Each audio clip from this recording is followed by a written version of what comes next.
Hello दोस्तों, आपका स्वागत है आपके अपने YouTube चैनल महिमा स्टडी में। दोस्तों, आज हम लोग पढ़ेंगे कक्षा 10 की गणित से, जो यूपी बोर्ड की दृष्टि से बहुत ही महत्वपूर्ण क्वेश्चन हैं।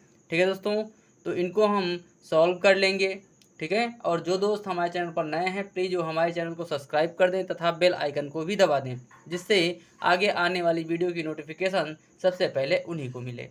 ठीक है दोस्तों, तो चलिए हम लोग स्टार्ट करते हैं। देखिए, क्वेश्चन दे रखा है कि दो संख्याओं का अंतर 26 है। ठीक है दोस्तों, और एक संख्या दूसरी संख्या की 3 गुनी है, उन्हें ज्ञात कीजिए। ठीक है दोस्तों, चलिए इसको हम लोग सॉल्व करते हैं। ठीक है दोस्तों, इस क्वेश्चन में दे रखा है कि दो संख्याओं का अंतर कितना है, 26 है। ठीक है दोस्तों, तो इसमें हम लोग मान लेते हैं कि सबसे पहले यानी एक संख्या बड़ी और एक संख्या छोटी मान लेते हैं। ठीक है दोस्तों, तो चलिए हम लोग लिख लेते हैं, यानी माना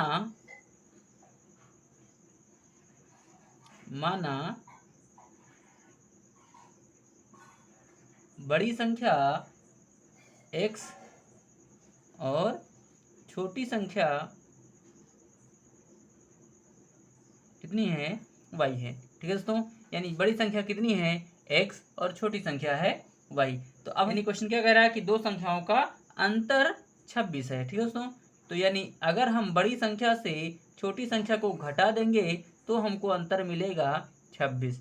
ठीक है दोस्तों, तो अब हम लोग क्या करते हैं, इसको समीकरण नंबर मान लेते हैं 1।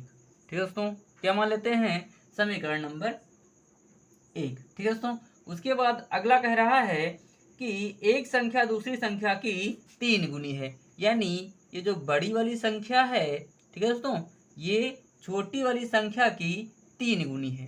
ठीक है, तो 3 गुनी मतलब ये तो y है, तो ये दोनों बराबर नहीं है। ठीक है दोस्तों, तो अगर हम छोटी वाली संख्या में 3 से गुणा करवा देते हैं तो यह x के बराबर हो जाएगी, यानी ये दोनों संख्याएं आपस में क्या हो जाएंगी, बराबर हो जाएंगी। क्लियर दोस्तों, तो ये हमारा समीकरण नंबर हो जाएगा 2। क्लियर दोस्तों, अब हम इसको क्या करेंगे, सॉल्व कर लेंगे। ठीक है, तो समीकरण 1 में x का मान रखने पर, ठीक है दोस्तों, हम लोग क्या करते हैं, समीकरण नंबर 1 में x का मान रख देते हैं। x बराबर कितना आया है, 3y। ठीक है दोस्तों, तो हम रख देंगे, यानी समीकरण है आपका x माइनस वाई बराबर में 26 है। ठीक है दोस्तों, तो x का मान कितना है, 3y, तो ये हो जाएगा 3y माइनस वाई बराबर हो जाएगा 26। क्लियर दोस्तों, और 3y से 1y निकल जाएगा तो ये बचेगा 2y बराबर में हो जाएगा 26। ठीक है दोस्तों, तो y बराबर कितना हो जाएगा, 26/2, ये कैंसिल हो जाएगा, तो आपका y बराबर कितना हो जाएगा दोस्तों, 13। ठीक है दोस्तों, y बराबर कितना हो जाएगा, 13। ठीक है, y का मान कितना आ गया, 13। क्लियर दोस्तों, आई होप आप हमारी बात को समझ पा रहे होंगे। ठीक है दोस्तों, अब हम लोग क्या करेंगे, यानी y का मान समीकरण, अब हम चाहे y का मान चाहे समीकरण नंबर 1 में रख दें या समीकरण नंबर 2 में रख दें, दोनों तरीके से इसको हम सॉल्व कर सकते हैं।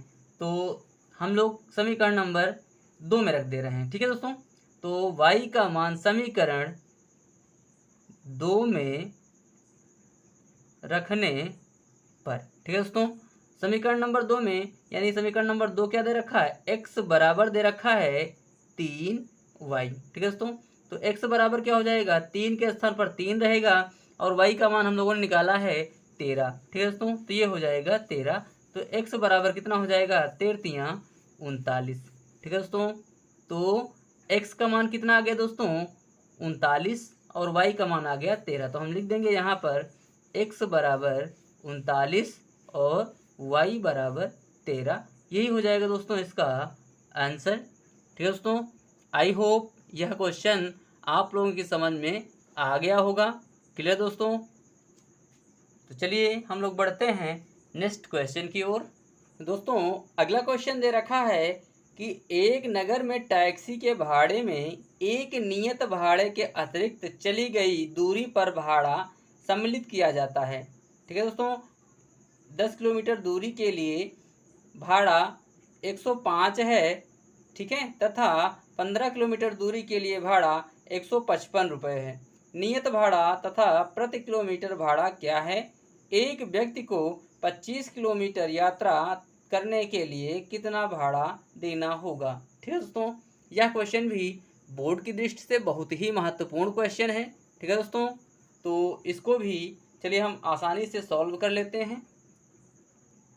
तो दोस्तों, एक नियत भाड़ा होता है, जैसे कि आप लोगों के घर में बिजली का मीटर लगा होता है तो उसका जो 90 रुपये चार्ज आता है वो तो आपको देना ही देना होता है। ठीक है दोस्तों, और उसके अलावा जितना आप बिजली खर्च करते हैं, यानी जितने यूनिट बिजली आप खर्च करते हैं उसका अलग से देना होता है। तो जो मीटर लगा होता है, ठीक है दोस्तों, और उसका चार्ज आपको देना होता है वो एक नियत चार्ज होता है। इसी प्रकार ये इसमें एक नियत भाड़ा है। ठीक है दोस्तों, और उसके बाद जितनी आप दूरी तय करेंगे उतना आपको देना होगा। क्लियर दोस्तों? तो चलिए इसको हम समझ लेते हैं। ठीक है, तो चलिए हम सबसे पहले मान लेते हैं कि वह नियत भाड़ा क्या है। ठीक है दोस्तों, तो चलिए हम मानते हैं कि माना नियत भाड़ा, ठीक है दोस्तों, यानी 100 रुपये है। क्लियर दोस्तों, और चली गई दूरी का अतिरिक्त भाड़ा कितना है दोस्तों?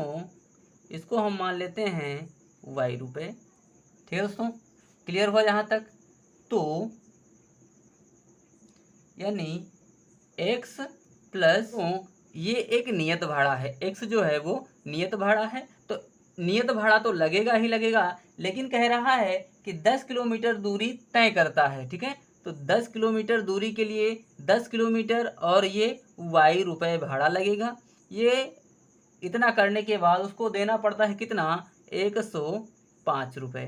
ठीक है दोस्तों, तो ये हो गया आपका समीकरण नंबर 1। क्लियर दोस्तों?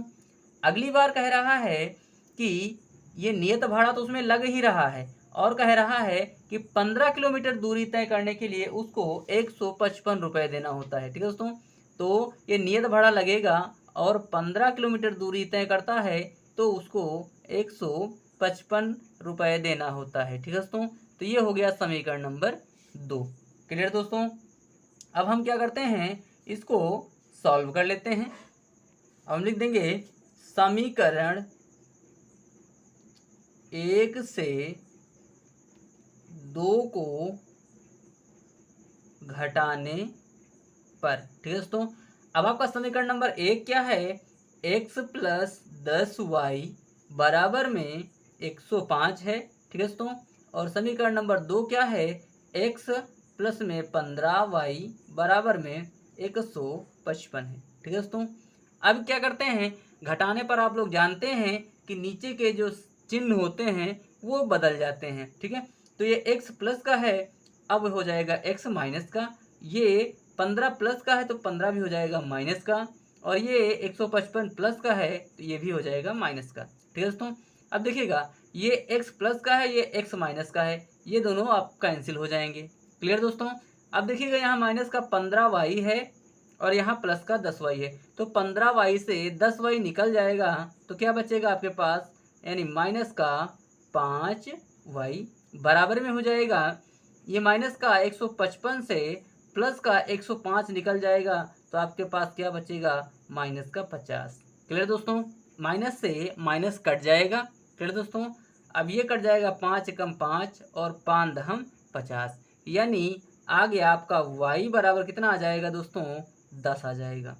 क्लियर? y बराबर कितना आ गया? 10। समझ गए? और अब आपको क्या करना है, y का मान समीकरण चाहे 1 में रख दीजिए चाहे 2 में रख दीजिए। ठीक है, तो मैं इसमें 1 में रख रहा हूँ, आप लोग चाहें तो 2 में रख सकते हैं, आंसर आ जाएगा। ठीक है दोस्तों, तो समीकरण यानी y का मान समीकरण 1 में रखने पर, ठीक है दोस्तों, तो समीकरण क्या है, x प्लस 10y बराबर 105। ठीक है दोस्तों, यही तो है। तो x का मान x है, प्लस में 10 और y का मान भी कितना आया है 10, ये बराबर है किसके, 105 के। ठीक है दोस्तों, x बराबर यानी x प्लस में 10 दहम्मा, ये हो गया कितना 100, कितना हो गया दोस्तों, ये हो गया आपका 100 और ये बराबर किसके है 105 के। तो x बराबर कितना हो जाएगा 105 माइनस का हो जाएगा 100, तो x बराबर कितना आ जाएगा दोस्तों 5। ठीक है दोस्तों, x बराबर कितना आ जाएगा 5। क्लियर। अब हम लोग नीचे लिख देंगे कि अतः नियत भाड़ा 5 रुपये। ठीक है दोस्तों, मैंने x माना था, x का मान आया है 5। ठीक है दोस्तों, नियत भाड़ा मैंने क्या माना था x, ठीक है, तो x का मान आया है 5, अर्थात इसका नियत भाड़ा 5 रुपये तथा चली गई दूरी का अतिरिक्त भाड़ा, क्या दोस्तों, अतिरिक्त भाड़ा, ये हो जाएगा, यानी y मैंने माना था तो y का मान कितना आ गया 10, तो 10 रुपये होगा। ठीक है दोस्तों, यही हो जाएगा आप लोगों का आंसर। आई होप यह क्वेश्चन भी आप लोगों की समझ में आ गया होगा। ठीक है दोस्तों, तो चलिए हम लोग बढ़ते हैं नेक्स्ट क्वेश्चन की ओर। तो दोस्तों इसका अगला क्वेश्चन दे रखा है, यानी 5 वर्ष बाद जैकब की आयु उसके पुत्र की आयु से 3 गुनी हो जाएगी। ठीक है दोस्तों, यानी 5 वर्ष बाद की बात कही जा रही है, तो 5 वर्ष बाद जो जैकब की आयु है उसके पुत्र की आयु से 3 गुनी हो जाएगी। ठीक है दोस्तों, और 5 वर्ष पूर्व जैकब की आयु उसके पुत्र की आयु की 7 गुनी थी। ठीक है दोस्तों, तो उनकी वर्तमान आयु क्या है। ठीक है दोस्तों, ये क्वेश्चन कह रहा है। क्लियर दोस्तों, तो चलिए हम लोग उसकी वर्तमान आयु निकालते हैं। तो सबसे पहले दोस्तों हम लोग क्या करते हैं कि जैकब की आयु को हम लोग मान लेते हैं। ठीक है दोस्तों, और उसके पुत्र की आयु को मान लेते हैं। ठीक है, तो चलिए हम लोग मानते हैं, माना जैकब की वर्तमान आयु बराबर है x वर्ष। ठीक है दोस्तों, और पुत्र की वर्तमान आयु ये दोस्तों कितना है, यानी y वर्ष है। ठीक है दोस्तों, कितना है y वर्ष है। ठीक है दोस्तों, अब कह रहा है प्रश्नानुसार क्या कह रहा है कि यानी 5 वर्ष बाद। ठीक है दोस्तों, 5 वर्ष बाद। ठीक है, तो 5 वर्ष बाद का मतलब है कि 5 वर्ष उसमें और जुड़ जाएगा। क्लियर दोस्तों, आप हमारी बात को समझ पा रहे हैं। जैसे मैं इस समय मान लीजिए 40 साल का हूँ। ठीक है दोस्तों, तो मैं 5 साल बाद कितने वर्ष का हो जाऊँगा 40, और प्लस 5 वर्ष उसमें और ऐड हो जाएगा, तो ये हो जाएगा 45, यानी मैं 5 साल बाद कितने वर्ष का हो जाऊंगा 45 वर्ष का। क्लियर दोस्तों, आई होप आप हमारी बात को समझ पा रहे होंगे। ठीक है दोस्तों, जैसा कि आप लोग देख पा रहे हैं, मैं इस समय 40 वर्ष का हूँ, तो 5 वर्ष बाद मैं कितने वर्ष का हो जाऊंगा, तो 40 और 5 एक में जुड़ जाएंगे, यानी मैं 5 वर्ष बाद हो जाऊंगा 45 वर्ष का। ठीक है दोस्तों, तो ये हो गई बाद की बात। ठीक है दोस्तों, और जैसे कि कहा जाए कि मैं इस समय 40 वर्ष का हूँ, तो मैं 5 वर्ष पहले कितने वर्ष का था, तो इसमें से 5 वर्ष घट जाएगा, यानी मैं कितने वर्ष का था 35 वर्ष का। क्लियर दोस्तों, आप हमारी बात को समझ पा रहे होंगे। तो जहाँ पर बात कही जाए बाद की, इसका मतलब वहाँ पर जुड़ेगा। ठीक है दोस्तों, जितने वर्ष बाद कहा जाए उतना वर्ष जुड़ जाएगा, और जिसमें जितने वर्ष पहले कहा जाए उतने वर्ष उसमें से घट जाएगा। क्लियर दोस्तों? तो यहाँ पर बात कही जा रही है 5 वर्ष बाद की। ठीक है दोस्तों, तो ये क्या हो जाएगा, x और 5 वर्ष इसमें जुड़ जाएगा, तो x + 5 हो जाएगा। यह किसके बराबर होगा, जब पिता की आयु में 5 वर्ष बढ़ेगा तो पुत्र की आयु भी तो 5 वर्ष बढ़ेगी। क्यों दोस्तों? तो ये 5 वर्ष बढ़ गई। ठीक है दोस्तों, और ये इससे कितना गुना है, ये 3 गुने है। ठीक है दोस्तों, ये कितना गुना है, 3 गुना है। क्लियर दोस्तों? तो ये 3 गुना है, इसलिए इसको हमने 3 से मल्टीपल करा दिया है। 3 गुना है, यानी पिता की उम्र अपने पुत्र की उम्र से 3 गुना है। ठीक है दोस्तों, तो ये पिता की उम्र तो ऑलरेडी ज़्यादा, ये ऑलरेडी 3 गुना ज़्यादा है। तो जब ये ज़्यादा है तो इसको हमको बराबर लाना है, यानी पिता की उम्र और पुत्र की आयु को, दोनों की आयु को हमको क्या करना है, बराबर करना है।